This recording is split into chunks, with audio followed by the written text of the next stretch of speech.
resume when the threat of severe weather ended.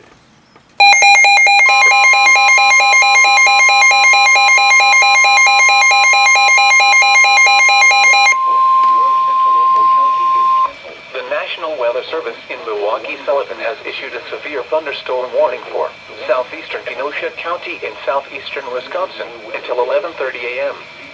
At 11:03 a.m., a severe thunderstorm was located over Pleasant Prairie, moving east at 30 miles per hour. Hazard, quarter-size hail. Source, radar indicated.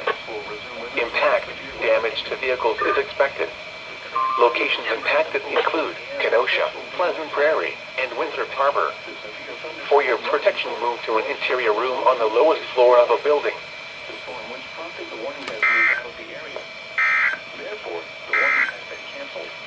The National Weather Service